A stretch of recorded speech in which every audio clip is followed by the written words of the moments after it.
Hello everyone. Good morning, good afternoon, good evening, depending upon when you are watching this video lecture. In the earlier sessions, we discussed about the concept of demand as a part of chapter 2, unit 1 in the business economics paper.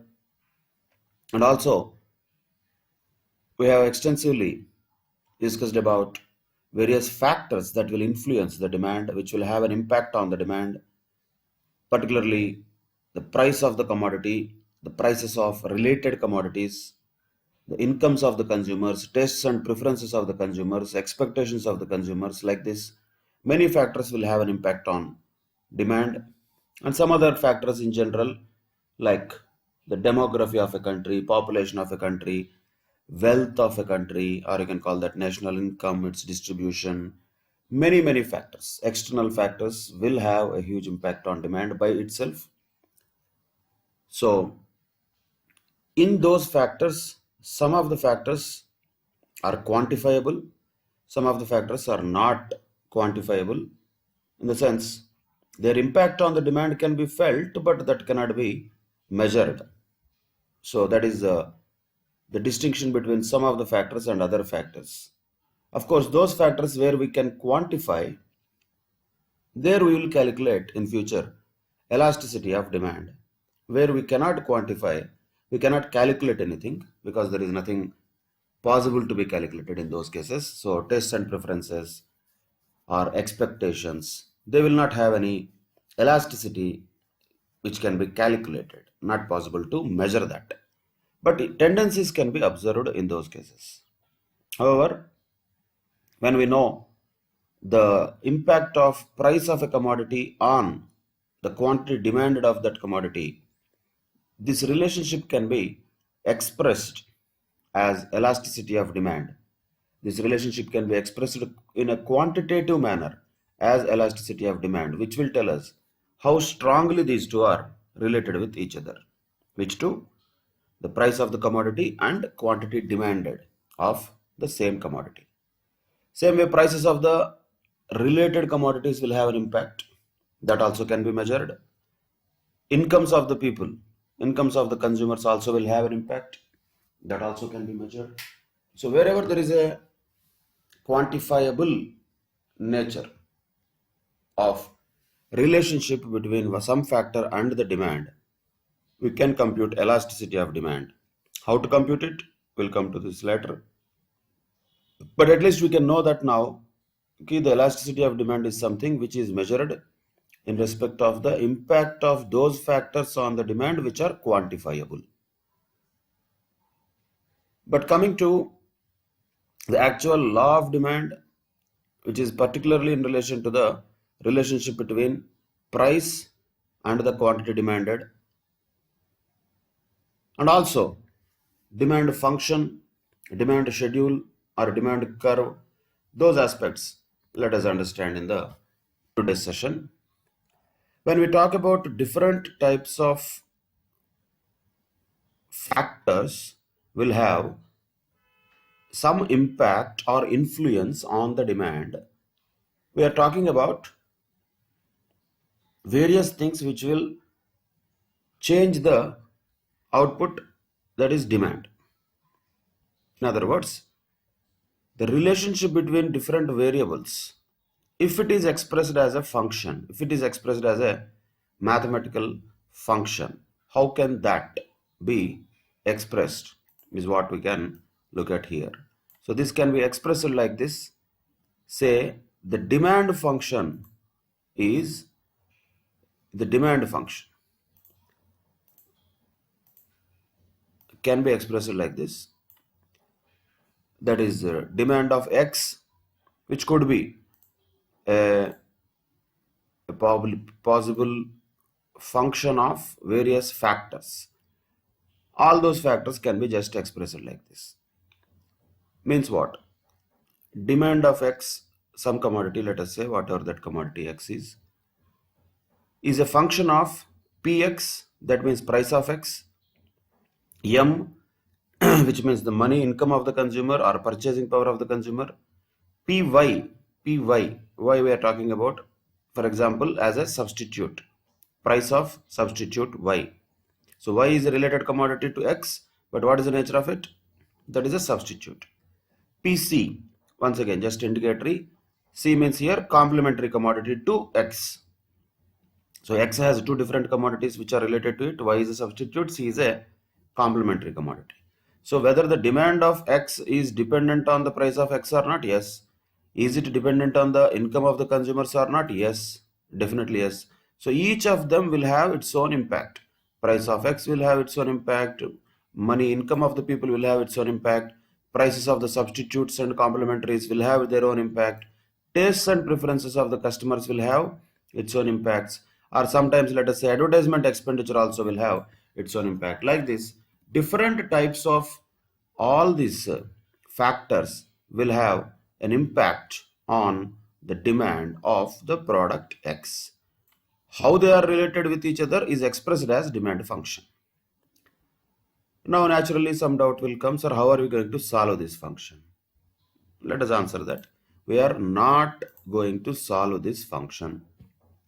That is none of our business. We don't know also actually what is this function. So we are only telling that these are related with one another. That's it. So each of the factors has an impact on the demand is what we are talking about.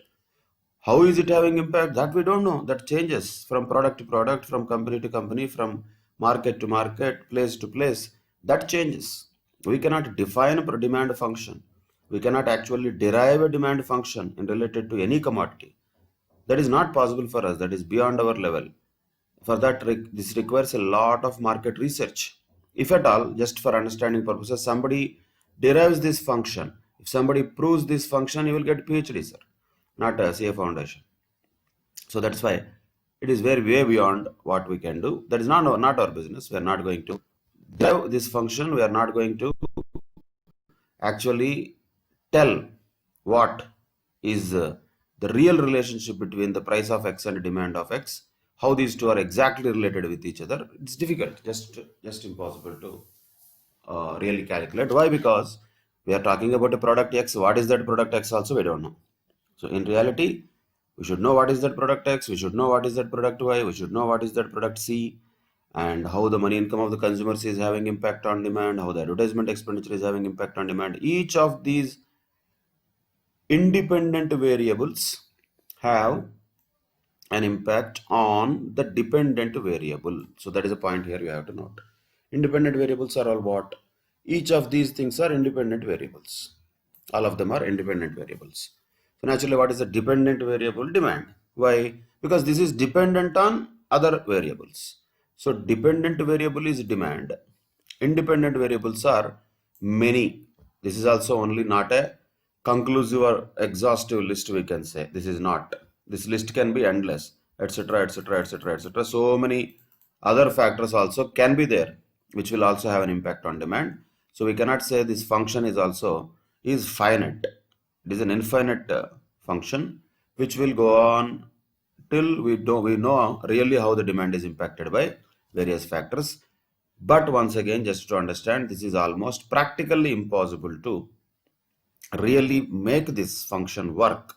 But at least we can know that demand is dependent on many factors. So whatever we discussed earlier, saying that demand is dependent on all these factors, you expressed it as a diagrammatic way. The demand has a lot of influences: price of commodity, price of related commodities, etc., etc., etc. The same thing if you express in a mathematical way, this is only an expression. The content is same, nothing different. The demand of a particular commodity is a function of price of its own price and the income of the people, prices of substitutes, prices of complementary commodities, taste and preference of the consumers, advertisement expenditure, etc., etc., etc. Like this, many factors will have impact on demand. If that is expressed, that is called demand function. That is demand function, nothing else. The derivation of demand function of any particular commodity is just not possible for us. Even practically also, it is very complicated task. If at all any demand function related questions are asked, those will be given already. So demand will be given as a dependent variable, which is dependent on some independent variables with some relationship already established. But if you really seriously ask a question, sir, how do you know that relationship is real? there will not be any answer for that, because that relationship is established through extensive research on the ground, which we did not do, we cannot do. That will be given in the question, we just have to take it as it is given. Generally, that's what happens. Now coming to the crux of this chapter, this entire chapter itself is demand theory, the law of demand, which is the central focal point of this entire chapter, we can say. What is this law of demand? Actually, nothing new. We already know this, but only we just used it as a general relationship. Now we are defining it as a theory, nothing else. So what is this law of demand? If we just identify the law of demand is that, other things being equal, ceteris paribus, if the price of a commodity falls, the quantity demanded of it will rise, and if the price of the commodity rises, then the quantity demanded will decline. So that's what we are talking about. So here, when we have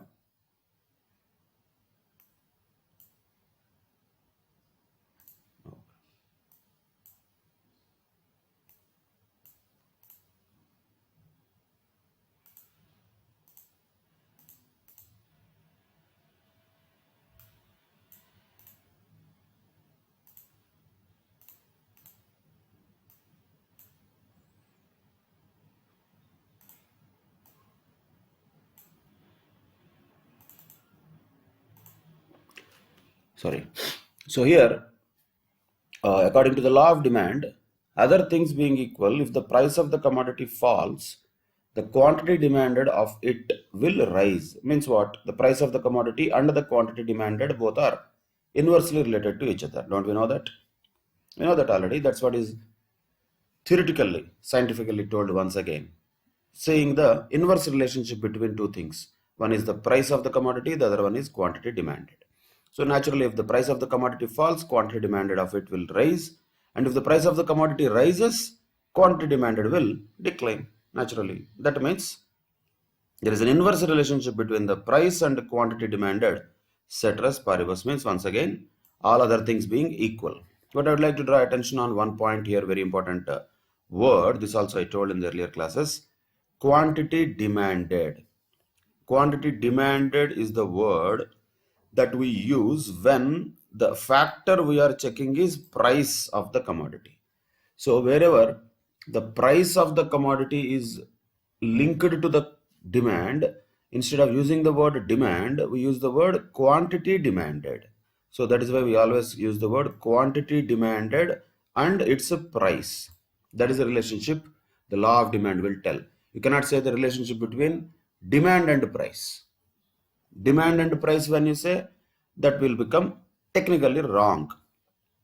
So what should we use? Which word we should use ideally? That should be quantity demanded and price. Why is that? Because the word demand is used at a place where we are expressing the relationship of other factors with the demand other than price. Then we use the word demand. Rather, when we use price and demand relationship, then instead of using the word demand, we use the word quantity demanded. So understand this very carefully. In the questions also, if the used word is quantity demanded, we are talking about it in relation to price. If the question used is demand, we are talking about it in relation to other factors other than price. But when we are looking at price, we have to look at price only. When we say law of demand, we are talking about the relationship of price of a product and its quantity demanded only. All other factors should remain constant, then only this will work. Other things are also changing, then this will also change. This cannot be an established relationship if that is the case. That is why ceteris paribus means all other things being equal, then only this demand function or the law of demand will work. Everything else, all others means what? All factors, whatever we know. Prices of related commodities, incomes of the people, tastes and preferences, consumer expectations, etc., etc. All those factors will have to be constant. Then only there will be a relationship between the price of a commodity and its quantity demanded, which can be observed as inverse relationship. That's what is law of demand. So very important point is, that is why the constancy of other factors is an important assumption of the law of demand. You cannot get just like one of the words here. Very important points. That is where This focus was also there actually. Other things being equal, clearly it was mentioned. Ceteris paribus, constancy of other factors, all are indicating same. All other factors being the same, they are not changing, they are not variable, they are all constant. Then how the relationship of the price of a commodity and the quantity demanded of it is there if we test it. That's what is called law of demand. And what it tells is, yes, sir, there is a relationship, but what kind of relationship? Inverse relationship there is between these two. That's what is mentioned in a little different way by Alfred Marshall. The greater the amount to be sold, the smallest or smaller must be the price at which it is offered. So simple. That is a simple logic. If at all somebody wants to sell more number of goods, that's what anybody would like to do. Any businessman, manufacturer, seller will like to sell more number of goods. If at all a greater number of amount of goods to be sold, the price should be smaller at which it is offered, in order that it may find purchasers on. In other words, the amount demanded increases with a fall in the price and diminishes with a rise in the price. Same thing, no? Just wording different. Amount demanded, the word used here is that, but ideally better to use the word quantity demanded. Amount is generally used for money, but anyway, this is an old definition, so those days it was used like that. So quantity demanded and price of a product are inversely related. That's it. That's what law of demand is all about. So let us understand this with examples. Examples can be given in two ways, of course, not only here, everywhere also. So here we can draw a demand schedule. Schedule means don't think it is something great, it is simply a table. So schedule is nothing but a table. If you present the data in relation to a particular commodity in the tabular form, we call that a schedule. So what is a demand schedule? That represents basically various prices of a product and the quantity demanded of the same product under different circumstances. So when we talk about the different circumstances here, there are 5 different cases of scenarios. Scenario A, B, C, D, E. These are not products. Product is only one. For one product, there are different possibilities. So each of them is a different possibility. One of them directly is not related to other one. But let us just say, for understanding purposes, what if this scenario is existing? What if A happened? A happened means what? What does it mean? It means the price of the commodity is fixed at 5 rupees. Okay, fine. If the price of the commodity is fixed at 5 rupees, what is the common quantity demanded of that commodity? Then that was 10 units. Understand this very carefully. This is where some people will just mess these things up unnecessarily. This price is in rupees, whereas the quantity demanded is in units. There is a difference between that. Price is a amount, that is rupees. Quantity demanded is not an amount, it is number of units. But anyway, the relationship between them is there, given at a particular level, at a particular price of 5 rupees, the quantity demanded is 10 units. That situation we just gave a name called A. Just a hypothetical situation. Imagine if the price has decreased from 5 rupees to 4 rupees. Okay, sir, fine, no problem. When price has decreased, what happens to the quantity demanded? According to the law of demand, we know that it will increase. How it has increased? 10 to 15. Some people are thinking whenever 1 rupee price is decreased, 5 rupees quantity demanded will increase. No, not like that. This is an example. Please don't think that this is how it will happen for every commodity. This is just an example of numbers, example of one type of commodity. For understanding the law of demand, don't make any additional inferences out of this. The one and only inference that you can make from this is, when the price of the commodity is decreasing, it is decreasing or not? Yes. What is happening to the quantity demanded? It is increasing. That's all. That's what is the only inference we can draw. And different cases. These are irrelevant in nature. A, B, C, D, E, 1, 2, 3, 4, 5, whatever, P, Q, R, S, T, whatever you give them, this is completely irrelevant. These are only just for indicative purposes. So don't worry about this at all. Okay? Now, different scenarios. That's it. So when the price of the commodity is 5 rupees, quantity demanded is 10 rupees. If the price of the commodity came down to 4 rupees, the quantity demanded increased to 15 rupees, increased by 5 units, increased to 15 units, not rupees. So same way, if it is the price further reduced to 3 rupees, then the quantity demanded increased to 20 units. Same way, further reduced to 2 rupees price, then quantity demanded increased to 35 units. What if the price is further reduced to 1 rupee? Then the quantity demanded is further increased to 60 rupees, 60 units, sorry. So you have to be very observant while looking at these things in the questions, if at all they are given. What is happening? You cannot be in hurry and just jump to the conclusions very easily and quickly. So what is happening here is these are all in rupees. Yes, first point, these are all in units. That has to be the clear observation. Then, just for example purposes, the rupees, the price of the commodity has been reduced by 1 rupee in different cases. From 5, it became 4, 3, 2, and 1. Then somebody will tell, sir, what if the price is 0? Then what answer we can give? I can say that is a stupid question. Why? If the price is 0, that means there is no sale. You find me anybody who in the world who sells a commodity at a 0 price, then that is not called as a sale.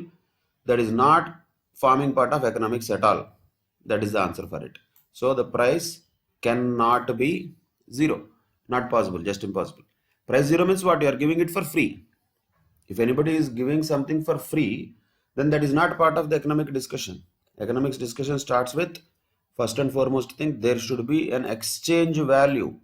When there is an exchange value, then only we call that as an economic commodity, economic goods. So when without an exchange value, if there is no exchange value, there is no economic value. There is no economics at all. So this possibility of price being 0 is ruled out. You don't have to even think about it. If that is the case, that is called charity. That is called gift. That may be because of various reasons. Somebody may give somebody something free. That is different completely. That has nothing to do with directly economics. However,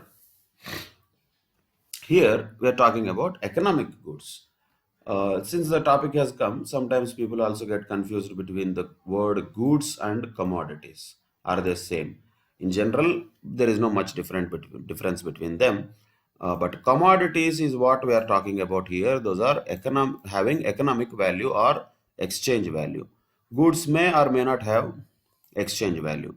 For example, if you go to a jungle and just pluck a fruit and eat it, that is a good or not? Yes, it is a good. But is it a commodity? No, because it has no exchange value. It has no economic value. That is why it may be a good, but it cannot be called as a commodity.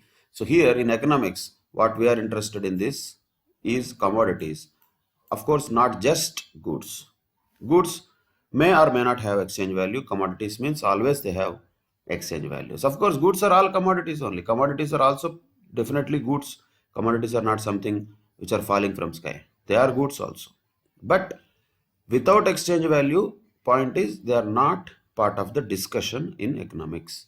So here definitely there will be some price for the commodity. Maybe it will be reduced further. But along with that reduction, what is happening simultaneously? The quantity demanded in units has been increasing. So that is one point you have to identify clearly. Second point, in the examination questions also, people have to be very careful with the words. So price is reduced from 5 rupees to 4 rupees, we can say. That is a correct sentence. Between 5 to 4, we can say the price of the commodity has been reduced from 5 rupees to 4 rupees. The same thing can be expressed like this also. Price of the commodity has been reduced by 1 rupee from 5 rupees. So 5 rupees is the original price and the price has been reduced by 1 rupee. So there is a very important distinction whenever there is a change from one situation to another situation, particularly about numbers, whether that increase or decrease is happening by some amount or to some amount. That is a very important aspect. Same way here also. The quantity demanded increased to 15 units, but increased by 5 units, like that. When the price of the commodity is, let us say, reduced from 5 rupees to 1 rupee, directly, just for example purposes. If at all, the price of the commodity has been reduced to 1 rupee from 5 rupees, what we can reframe this sentence as, the price of the commodity is reduced by 4 rupees, reduced to 1 rupee. That's what we should say. What about this quantity demanded? When the price of the commodity is reduced by 4 rupees from 5 rupees, the quantity demanded increased by how many units? 50 units. 10 to 60 it has become, which means the quantity demanded has increased by 50 units. So that is by. Quantity demanded increased to 60 units. So by and to are very important expressions. Everybody should be very much clear about these numbers. So in the question, what is given and what is asked, you have to be observant. What is given, is it a change in the price or the change in price that has already been affected? Let us say from 5 to 1, there is a change in the price of how much? 4 rupees. From 5 rupees, once it has come down to 1 rupee, there is a change in the price of 4 rupees. In other words, the price has been reduced by 4 rupees. Each of these words are very important. You cannot take them light, and most of the cases people casually read the question, casually answer the question, naturally casually lose the marks also. So more care has to be given to these small phrases like by, to. Everybody knows, but it's about focus on the minute details of a question that makes the difference in scoring and not scoring, right? So quantity demanded also, if you take example from 10 units to 60 units, if it has increased, that means it has increased by 50 units, like that. What if, let us say, if another point I am just giving as an example, let us say the price of the commodity reduced from 3 rupees to 2 rupees. Price of the commodity reduced from 3 rupees to 2 rupees. What happened to the quantity demanded? It has increased from 20 rupees to 35 rupees, 35 units. 20 units to 35 units. In other words, the quantity demanded increased by 15 units. We should be able to identify this increase or decrease in the price as well as quantity demanded. So price naturally is expressed in rupees, quantity demanded is expressed in units. So that also we should be very clear about. Whenever there is a change, how that change is it the change given as an expression of by or to? That also has to be observed well in the questions. This is a demand schedule, just for example purposes, understanding what is the relationship between the price of a commodity and the quantity demanded of the same commodity. When the price reduces, quantity demanded increases. This is one direction we have shown. Of course, the law of demand says vice versa also true. If the price increases, quantity demanded would have decreased. You reverse the table, let us say. These are only just cases, right? Now reverse the table just for understanding purposes. Let us say the starting of the table is 1. Means if the price of the commodity is 1, the quantity demanded was 60. If the price increased from 1 to 2, quantity demanded reduced from 60 to 35. In other words, the quantity demanded reduced by 25 units. Further price is increased to 3 rupees. Quantity demanded further reduced to 20 units. Price further increased to 4 rupees. Quantity demanded further reduced to 15 units. Like that, price if it is increased to 5 rupees, quantity demanded decreased to 10 units. So when the price is increasing, if you just look at the same table in a different direction, in this view if you took, when the price is increasing, when this price is increasing, quantity demanded is decreasing. If you put them in the reverse direction, 60, 35, 20, 15, 10. So that is decreasing when the price is increasing. So if you just turn the table upside down, still the law of demand holds good. Means, in other words, the price of a commodity and the quantity demanded are inversely related with each other. Simple. That's what is demand schedule talking about. So what is the demand schedule's final conclusion? That depicts an inverse relationship between price and quantity demanded. That's it. And that can be just elaborated. As the price of the commodity goes on rising, demand goes on falling.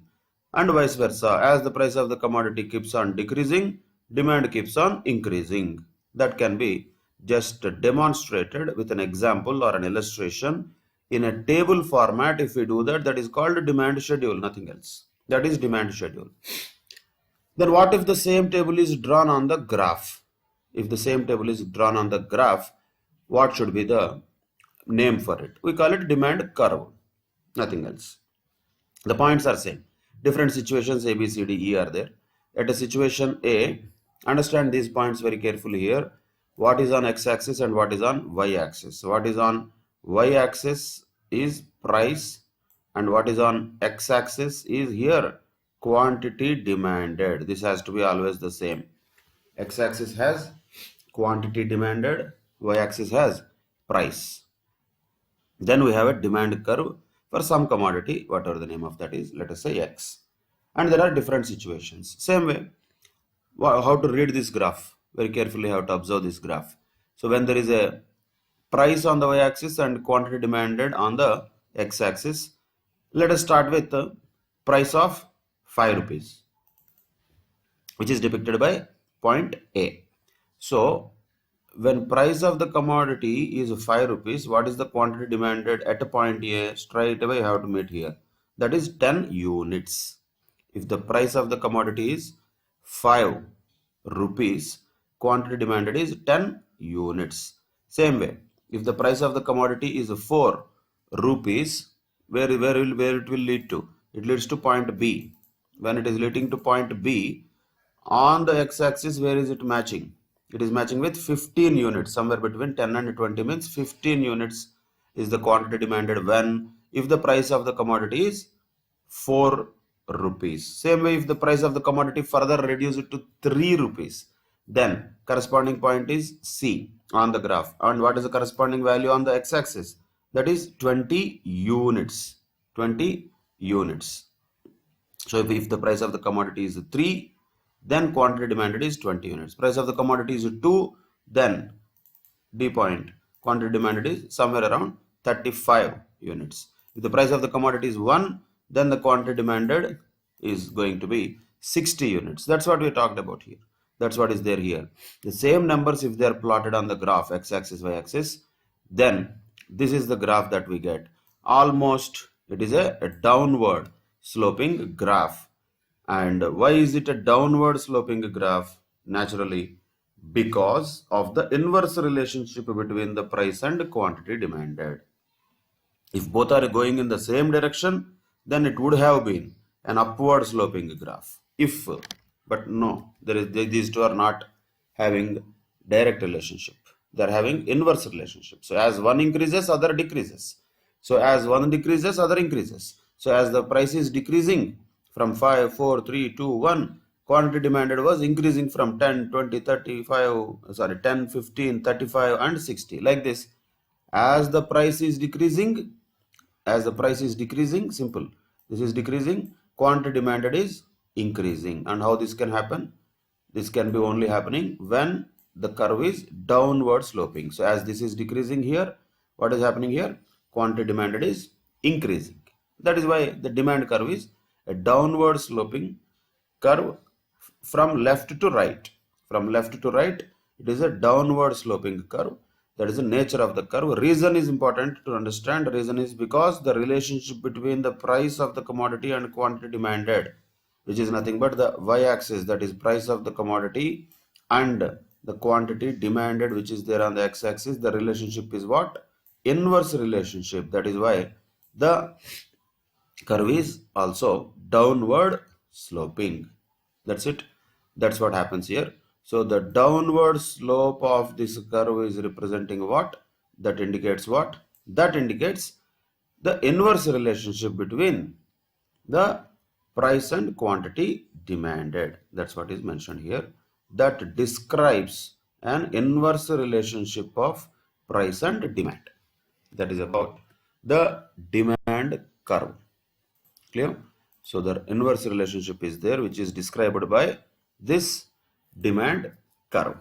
And what is depicted by that in the curve? Downward slope depicts that inverse relationship. So demand function is just about understanding the relationship of various factors with demand, which is expressed in mathematical way. Demand schedule is different. Demand schedule is nothing but the table which indicates the different cases, scenarios of different prices of a commodity and respective quantity demanded at that particular price. Demand curve is different. Demand curve for a particular commodity depicts that the price of a commodity and quantity demanded of that commodity are inversely related, and because of which the demand curve is downward sloping from left to right. That is the demand curve. Now let us just take this to little higher level. So what about market demand? See, when we talked about here we talked about one product only, one particular consumer's thought only. Here we are talking. That is for product X, let us say here we talked about. Here also we talked about say commodity X only. This is for a commodity level demand schedule and commodity level demand curve. If you take it to the next level, for example, market level demand schedule. How to get a market level demand schedule? So there is no rocket science in that. In the market, there may be different products. Let us say, for example, there are 3 products PQR. In reality, there may be hundreds of products. Different products will be there. So what we have to do, individual product level demand schedules you can prepare anyway, because individually we know how P behaves, how Q behaves, or how R behaves. We can separately find out. Behaves means what? According to prices. Once again, as the price of the commodity is decreasing, what is happening to the quantities? Price 5 to 4, quantity 10 to 15. 4 to 3, quantity 15 to 20. So as usual, definitely the quantity demanded is increasing. Don't worry about the straightness of the lines.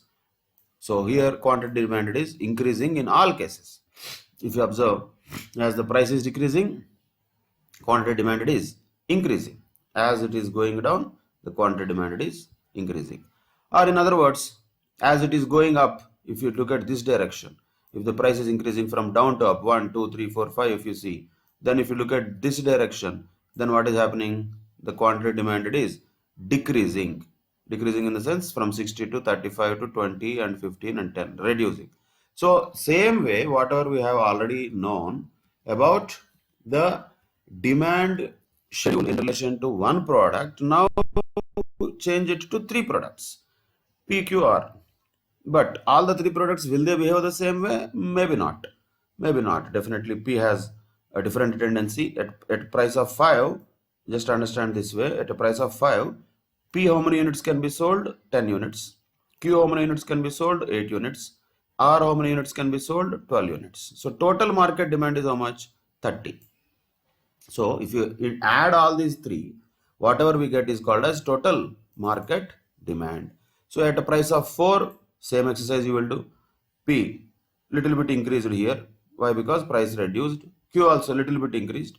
R also little bit increased the demand. But total also definitely increased from 30 to 45. Price further reduced to 3, let us say. Once again demand increased. Total increased here also. Here price reduced further to 2 rupees. Again demand increased from 20 to 35, 17 to 25, 23 to 40. So total demand also increased from 60 to 40. Further reduced the price. Further demand increased, and total increased to 140. So the point is, if you take individual demand schedule of an individual commodity, that is a demand schedule related to a product. This is one point we are talking, or one individual consumer, we can say. One consumer or one product. So that is one particular case. That is a demand curve for one commodity. So both are same. So for one commodity, for one consumer, this is the situation. This is how the demand and price are related with each other. Rather than we can say quantity demanded and price are related to each other. But if you just take it to the bigger segment, just add up all the demands individually of different commodities, you get market demand. Then you got market demand schedule. That's it.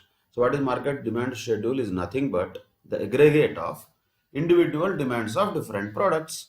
That is called market demand schedule. In other words, simply it is the sum total of the individual demand schedules. If P is a different demand schedule, Q is having a different demand schedule, R is having a different demand schedule, add all of them, what you get here is called as market demand schedule. So here, after having this, you don't need to worry about this.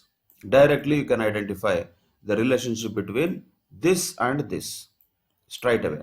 So what is the different price of one particular commodity, all the commodities actually, if they reduce it from 5, 4, 3, 2, 1, how individually happens about the total types of total demand of that in the market. Or you can consider this PQR as different consumers. So P is a different customer, Q is a different customer, R is a different customer, different consumers. So P will behave differently, R will behave differently, Q will behave differently. Add all of that. Then what we get is called total market demand. So for a particular situation of one product, three different consumers behavior, if it is added up together, that can give the market demand. Or for a same type of commodity, if there are different brands, let us say for soaps, P is a different brand of soap, Q is a different brand of soap, R is a different brand of soap, and how each of them is behaving, you can observe that. And when the price reduces, how the demand of these soaps is changing. If you observe that, you can find a total market demand. So ultimately, whether we are taking a consumer like this, what we have taken here, individual consumer, if you add all of that, it will become market demand of all the consumers put together. Or if you take a commodity, if it becomes an individual demand curve. Now you add all of that, it becomes a market demand curve. So individual demand schedule, individual demand curve, market demand schedule, market demand curve. Ultimately, all of them are indicating the same thing. Even if you draw the same thing in the plot, or if you plot it on the graph, ultimately the market demand curve also will be downward sloping only. It is also downward sloping, because if you can observe the tendency here, even you can observe here, as the price of the commodity is reducing, it is reducing here from 5, 4, 3, 2, 1, if you go in this direction. And what is happening here? Demand for that, total market demand for that commodity is increasing. So same thing, no? Your relationship is inverse. So ultimately there is no difference between individual demand curve or market demand curve. Individual demand schedule or market demand schedule, in the form of tendency, there is no difference. But concept, there is difference. Individual demand schedule talks about one commodity. Market demand schedule might talk about multiple commodities. Individual demand curve might talk about one consumer. Market demand schedule and market demand curve might talk about multiple consumers. So when we talk about individual, we are talking about one particular commodity or one particular consumer. When you talk about market, we are talking about sum total of all commodities in the market, sum total of all consumers in the market tendency. But tendency is not going to be different. Tendency is still going to be same. As the price is declining, automatically the quantity demand or demanded, or market demand in this case, is increasing. So that is why, once again, the same shape of the curve can be found, which is going downwards from left to right. Once again, what it proves is still the same. There is literally a inverse relationship between the price of any commodity and the quantity demanded of that commodity. Individually also, sum total of all consumers in the market also ultimately will give same tendency. That's it. That is the demand schedule and demand curve at an individual level also, at a market level also.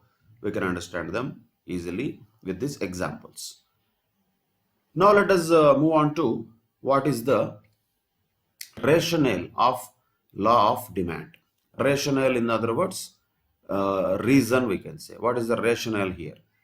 What is the logic? What is the reason for the law of demand? Why it works like that? I mean, simply question is, okay, we know that when prices reduce, demand increases. When prices increase, demand decreases. Or in other words, prices reduce, quantity demanded increases. Prices increase, quantity demanded reduces. That is okay. That is law of demand. Everybody knows that. But why? Why that happens? Why that happens? That happens because of many factors. There are many different psychological and other scientific reasons which will create the law of demand. So we know that the demand curve is sloping downwards. That's okay. That's very clear. Which just simply means people buy more at lower prices. That's what Alfred Marshall very simply told. People buy more at lower prices, less at higher prices. That is law of demand. But question is why? Why it happens like that? Why does demand curve slope downwards? There are different reasons different people have given.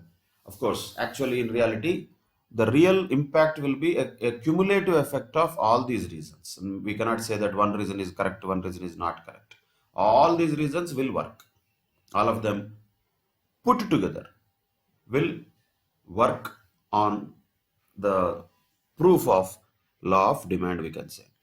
Let us understand one by one how this each of the factors creates, you can say, the playground for law of demand, or which will make the relationship of the price and quantity demanded inverse.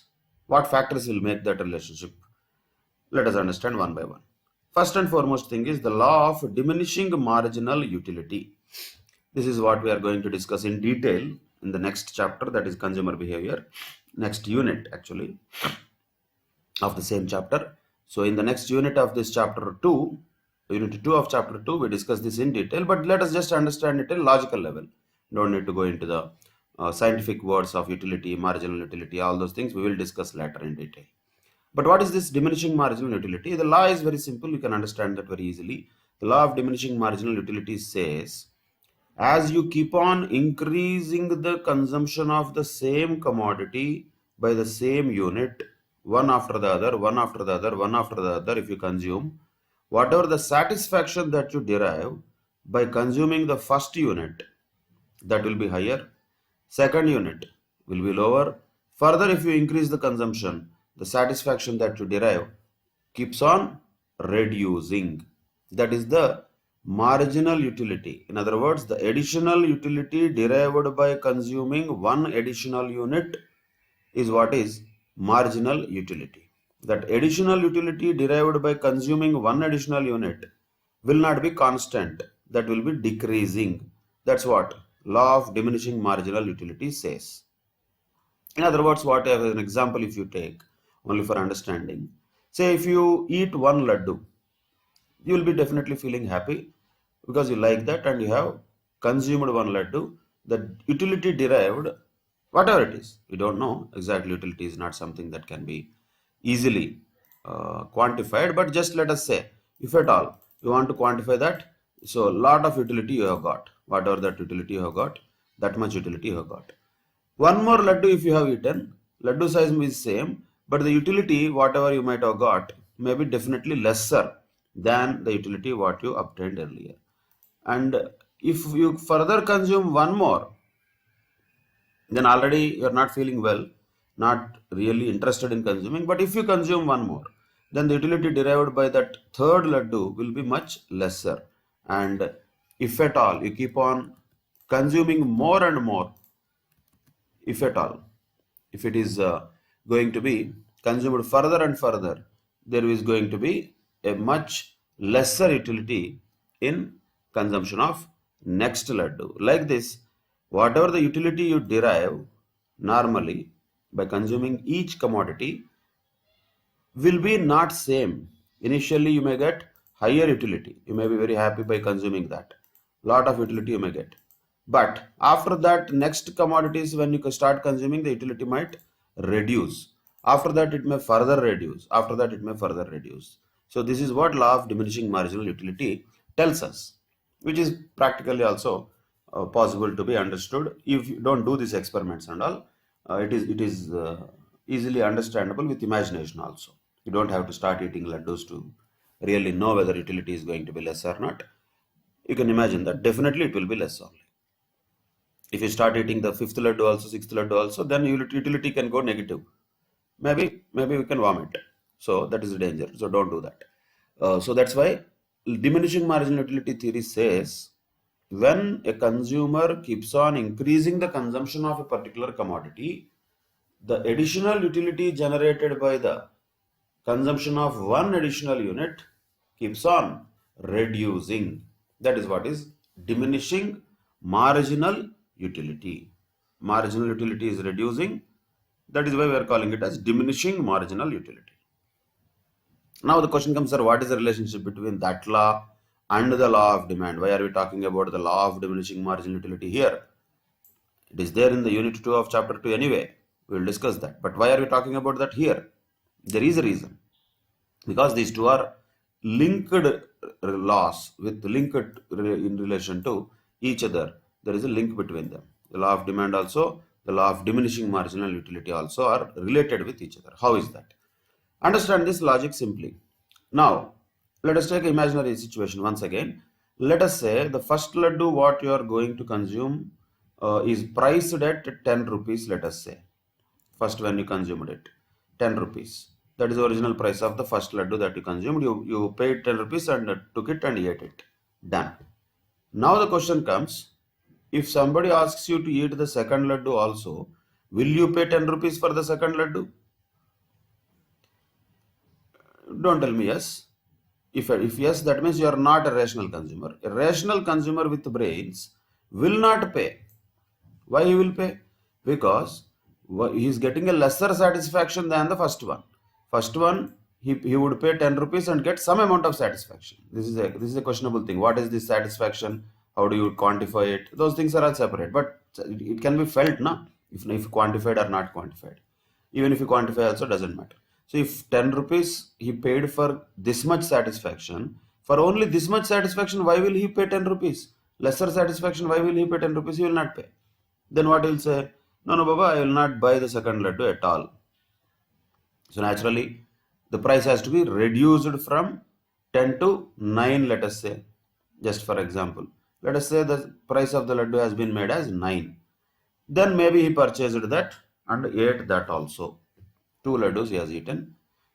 Because the price is reduced, because of only that reason he has eaten the second laddu. Otherwise, he would not be interested to buy the second laddu at all. Why?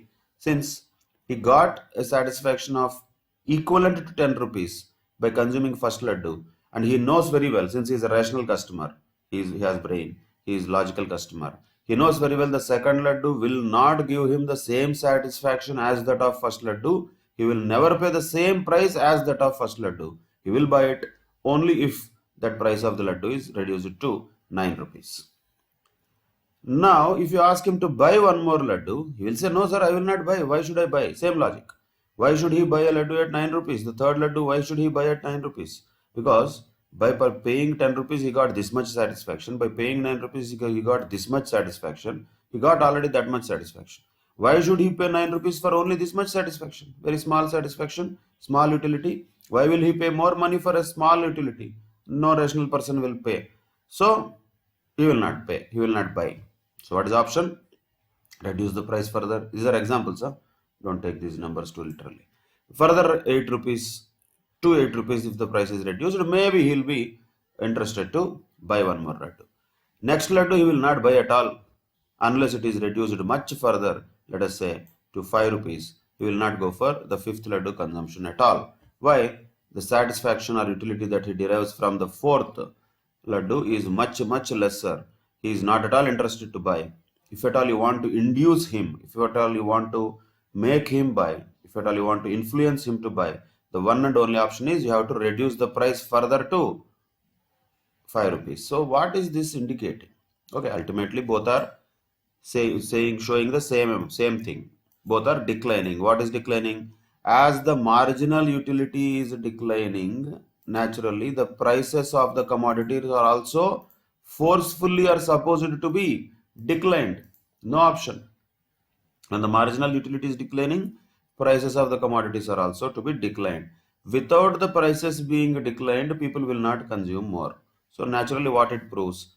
Same question. People buy at lower prices only more commodities.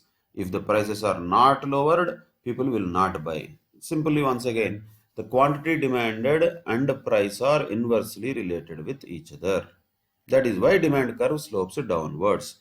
Why? Because any rational consumer will not pay the same amount for a lesser utility, which he knows for sure that the next consumption of the commodity is going to be giving him anyway lesser satisfaction. So how can he be induced to buy an additional unit? The one and only way is to reduce the price. Other than that, there is no alternative. Is what The law of diminishing marginal utility and the law of demand put together will tell us.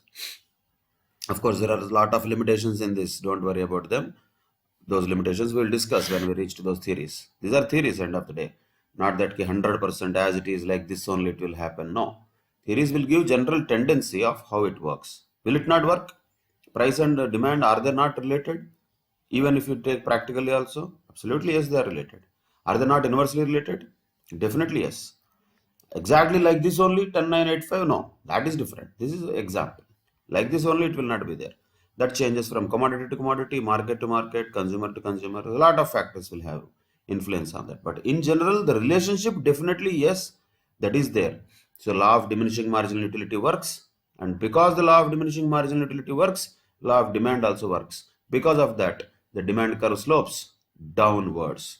So that is the point to be noted here. Demand curve always slopes downwards because of these different things which are at work. One of them is law of diminishing marginal utility. Then there are other things also. For example, price effect is also there. So overall, increase in price and fall in the quantity demanded can be called as price effect. In other words, the law of demand itself is nothing but a negative price effect. Of course, exceptions will be there, but in general, the price effect is definitely there on the law of demand. Why? Because we are talking about relationship of the quantity demanded and price only, right? So price is a very important factor. So what kind of price effect there will be on the quantity demanded in relation to the law of demand, which is a negative price effect. Negative price effect once again means inverse. Price increases, quantity demanded decreases, price decreases, quantity demanded increases. So that's what happens. So whenever there is an increase in the price, definitely there is a negative price effect. Means price increase will reduce always in a decreased demand, decreased quantity demanded. Why that happens? That happens according to two different possibilities, two different theories we can say. Price effect can be further classified into two effects. One is substitution effect and second one is income effect. So what is the substitution effect? Let us see that. You need to remember some names sometimes. Which economist has told about this? You have to remember that. So already we know certain names like Adam Smith. Originally we have Alfred Marshall. We have now, like in one of the cases we used the word Veblen goods. Veblen himself is an economist. Now we are using another economist names, two people actually, but put together they are all called Hicks and Allen. Hicks and Allen have explained the substitution effect and income effect. So these two effects, which are also called as price effect or negative price effect, have been explained by whom? Hicks and Allen. So what happens here? When the price of a commodity falls, it becomes relatively cheaper than other commodities. Naturally, when the price of the commodity falls, when it is really cheaper than other commodities, will it not attract the consumers or not? Definitely yes. Why? Because the consumers can now substitute the commodities what they are already using with the new commodity because it is cheaper. Existing commodities whatever they are using have become costly. Now, when the price of the commodity becomes cheaper, the original commodity can be substituted with the cheaper commodity now. That is why substitution effect works when the price of the commodity falls. So when the price of the commodity falls, automatically the people will shift from other commodities to this commodity. Means other words we can say they will substitute their existing consumed goods with newly cheaper goods which have become cheaper now because of the price being reduced. And otherwise reverse also will happen. For example, let us say price of a commodity increases. Just for understand, normal middle class, let us say example of a house. Just for understanding purposes, you take an example. Let us say the prices of sunflower oil have increased a lot. Just taking examples, not really sure about the prices. But just take an example. Let us say normally the price of sunflower oil is just for example, say 100 rupees, right? 100 rupees is the price of the sunflower oil. Let us say some middle class family uses the sunflower oil regularly at this price 100 rupees per liter. Just for example, understand, say this 100 rupees price has been increased from 100 to 150 for various reasons. What are the reasons could be, we don't care. Maybe sunflower has become very expensive, processing has become expensive, maybe government has imposed any tax on that, whatever could be the reasons, the price increased from 100 rupees to 150 rupees of sunflower oil. Particularly we are talking about that commodity. So what people will do naturally, what they will do, so far as the price was 100 rupees, they were using sunflower oil. Once again, I'm only taking an example. Now onwards, maybe they will use some other oil, like rice bran oil, something like that. So when the price of the commodity is increased from 100 to 150, what the people have done? They have discarded this commodity. Ultimately, they have substituted with some other commodity. Let us say rice bran oil earlier was 110 rupees and it is remaining there only. Earlier, it was expensive, sunflower oil was cheap. So people went for sunflower oil, 100 rupees earlier they purchased. Now since this has increased from 100 to 150, what they will do simply, what we are talking about is the substitution effect. When the price increases from 100 to 150, earlier the price of some commodity was 110 rupees. Earlier they never used this. They said this is what they want. Most of them, don't say that everybody will use this only, nobody will use this. In general, most people try to use this, less people were consuming this also. There will be always demand for this also, this also. We are not telling zero demand and all. But now, with an increase in the price of the sunflower oil, what happened? Automatically, the people started substituting the sunflower oil with rice bran oil. So that is called a substitution effect. Whenever any product becomes cheaper relative to the other commodities, that's what we have to understand. Whenever any product becomes cheaper relative to the other commodities, people will substitute their consumption with that cheaper commodity, whatever is available in the market. That is called as substitution effect. Who told this? Hicks and Allen. This is quite normal, no? When the price of anything increases, naturally we do that. On the other side, reverse also is possible. When the price of a commodity decreases, reverse happens. Now let us just take the same example. Originally the price of sunflower oil is, let us say, 100 rupees. Price of the rice bran oil is 110 rupees. We understood one impact of substitution effect. When sunflower oil's price have increased, people shifted from this to, let us say, rice bran oil. Now, reverse is also possible. Let us say for various reasons, the rice bran oil has now become available for 90 rupees. Then also people will shift now from sunflower oil to rice bran oil. Earlier this was expensive, this was cheaper, so they were buying this. Now this has become cheaper, so people simply shift from sunflower to rice bran. So either way, when the price of any other commodity increases or price of this commodity decreases, whatever happens, whichever commodity's price is increasing, decreasing, whenever relatively, this is the only point mainly, at any point of time, if any product is relatively expensive, people will go away from that. If any product is relatively cheaper, people will go towards that. In normal circumstances, which was expensive, sunflower oil was cheaper and rice bran oil was expensive. Normal circumstances. So they went for the cheaper alternative. They said, no, we don't want this. Immediately when this became cheaper, relatively, now which has become expensive, sunflower oil has become expensive. Now what they will say, no, we don't want this, we want this. So what is happening? Simply speaking, they are substituting their existing consumption with something new. And why is that? Just because the new product has become relatively cheaper. That's it. When that becomes relatively cheaper, when the existing consumption becomes relatively expensive, people substitute the new product with the existing product. That is called a substitution effect. Then the other effect is income effect. We'll also understand this in next elasticity of demand also. Naturally, another point is when the price of the commodity falls. Another point here, this is called income effect. Then what happens? The purchasing power of the consumer increases. In other words, with the same money, he can buy more of the commodity. So we can just generally say he can buy more of the same commodity with the same amount of money. So let's, for example, let us take this also with some numbers as an example. That will become easier. Let us say, a pure example. No? We don't really go with these things literally. How is it possible, sir, and all. Let us say a normal consumer, somebody, some family, whatever the number of people in that family may be. So normally, just for example, a family spends 1,000 rupees, right? 1,000 rupees on the edible oil what they are using. Same continuation of example, let us say. So normally they spend 1,000 rupees. I'm giving an example. Please, once again, don't try to observe the realities with that. Which family will consume 1,000 rupees? Which family will consume 110 liters in a month? I don't know.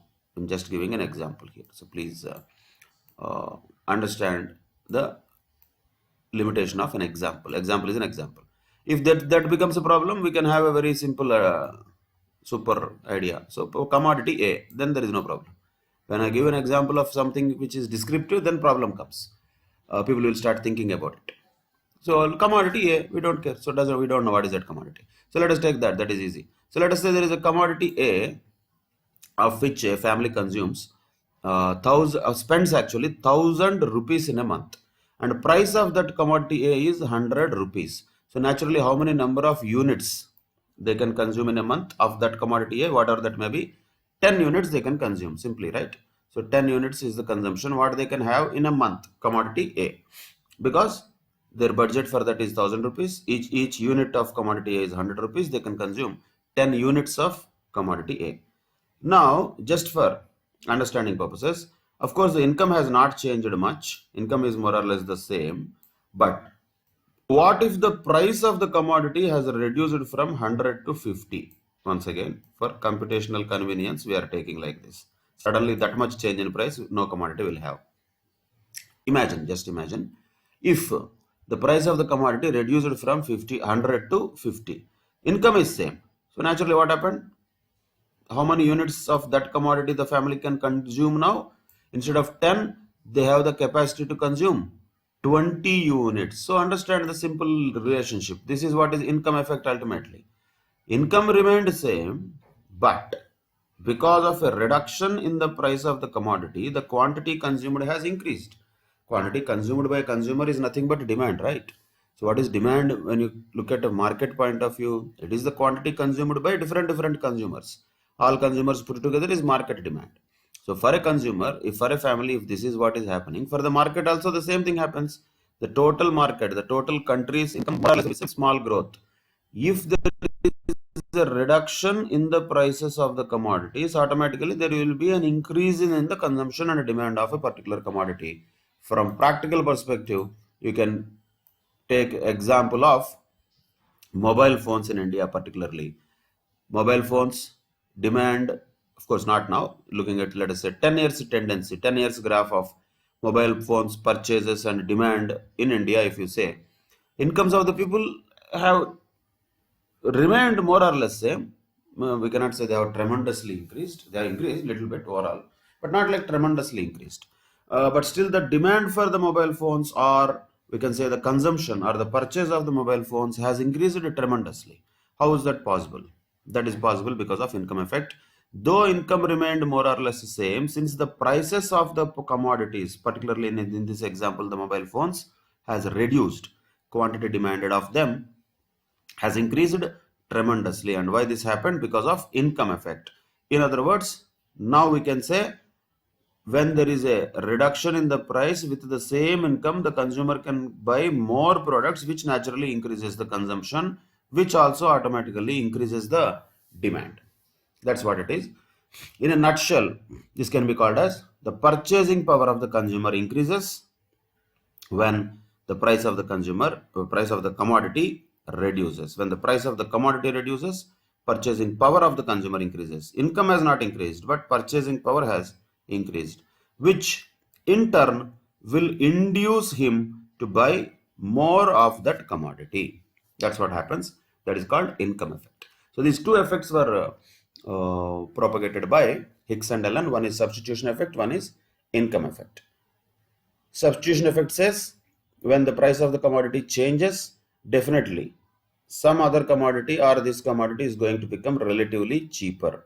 Always, whenever the prices of the commodities change, then a relatively cheaper commodity is what the consumers prefer. So what they will do is they will give up the costlier one and they will substitute that with the cheaper alternative. That is called substitution effect. Income effect means given a fixed income of a particular person or family, when the prices of the commodities reduce, since their purchasing power increases, they tend to consume more of the number of that same commodity, which means once again the relationship has been established. Price reduced, quantity demanded increased. That's what income effect also proves the law of demand. So first of all, the diminishing marginal utility law also proves the law of demand, linked to each other. Price effect, which has two subparts, that is substitution effect and income effect, also will have impact on the law of demand. Means we can say these are all logics. These are all various reasons for the law of demand to work. That is income effect, substitution effect, and law of diminishing marginal utility. Then another thing is there, just common points you can understand. Arrival of new consumers also is another point. See, naturally, when there is a reduction in price, particularly this happens when there is a reduction in price, new people will start to purchase. Same mobile phones examples you can take. See, when the mobile phones originally, the first time when I know that, the normal, it's as good as like more than bigger than a compass box, and that used to be around 15,000, 20,000 rupees, which was able to be purchased by very very rich people in the society only. And that time 20,000 means nowadays it can be equivalent to easily 1 lakh or plus. So the point is, when there is a highest price that is fixed for a particular product, very few people will be able to afford that. Simple logic. When the prices of the mobile phones kept on reducing, what happened? That became affordable to many people. Normally, at a higher price, people could not afford to buy earlier. They could not afford to buy earlier. Now, as the price of the commodity falls, for example, in this case, mobile phones, since it be becoming affordable, more and more people can buy. So arrival of the new consumers will also happen when the price of the commodities reduce. When the price of commodity reduces, new people will be able to buy that. They will be able to afford that, which automatically once again increases their interest in that commodity, which means definitely the demand for that commodity also increases because of arrival of new consumers, particularly when the price of the commodity falls. Same way, another thing also is quite possible, that is different uses, multiple uses sometimes some commodities have. Normally we might not use that product for that purpose under normal circumstances, but when it is available cheap, if it is available cheap, we start using it for multiple purposes. We start using that for multiple purposes. So for various reasons, just once again you can take example. If a product is having multiple uses, then definitely the law of demand works better way. If at all there is a reduction in the price, people will go for it, because now instead of using it for only one purpose, they can use it for multiple purposes. So they use it for all purposes. One of the examples for this, for understanding purposes, can be taken like electricity. Electricity can be one of the examples just for understanding purposes, right? So electricity, for example, normally is used for what? We use it for various normal purposes, like running our electronic devices and charging our mobile phones, watching television, air conditioners, etc., etc. And of course, industries use them for manufacturing and all that. So when electricity is used for these purposes, that is okay, because normally people don't use it for all purposes. Generally, once again, let me ask a question. Most of the people, let us say at our houses, do we use electricity for cooking? Do we use induction cookers? Are they available or not? Definitely yes.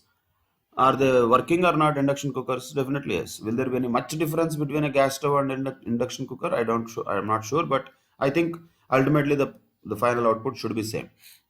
But what do we use for cooking normally at homes? We use gas, but not electricity. Why is that? Because electricity cooking may turn out to be expensive. May. Again, I'm just giving benefit of doubt, because to be frank, 100% what is the real costing of cooking with electricity, cooking with gas is not an area where I am very comfortable or expert of. So, but just as an example, I'm telling, normally when we use gas for cooking, we do that because it is cheaper compared to cooking with electricity. Compared to. Though, if it is available, let us say the electricity is available cheaper, if it is available at a very lower rates, then people might substitute the gas cooking with electricity cooking. So if the same electricity which is used for running a air conditioner, television, refrigerator, charging the phones, laptops, computers, etc., running electronic devices majorly, that is the purpose for which electricity is used, lights, fans and all. That is what purpose domestically particularly for which the electricity is used. Now imagine the electricity prices have slashed drastically. Imagine. Actually, that is happening the other way around. But just imagine electricity prices have reduced drastically. So what happens slowly? Slowly what happens? People will shift from gas cooking to electricity cooking because they have a new input that is available at a cheaper price. Purpose is same. Ultimately, they wanted cooking instead of gas. Now they will do with electricity. So they will shift from gas cooking to electricity cooking slowly. So the gas demand will reduce, electricity demand will increase because electricity has become cheaper now. When electricity becomes cheaper, different uses of that electricity will be started to be identified by the people, and naturally the consumption of electricity will automatically increase. All these things are examples. I have to always remind you so that don't get carried away with the examples. Stay with the concept. Concept is what exactly is given by different economists. Law of diminishing marginal utility is the concept, it is the theory. Laddu is only an example. Substitution effect is a theory. Hicks and Allen told that. Oil, rice bran oil, and is only an example, so don't take seriously about that. Income effect also. Like that, arrival of new consumers, different uses. All these things are reasons why the law of demand works. Law of demand works because of them. If a product has different uses, now when the price of the commodity falls, automatically people start using that product for multiple uses and naturally the demand of that product rises. Simple. That's what happens. One of the examples we can take it as electricity. Now imagine electricity has become much and much cheaper.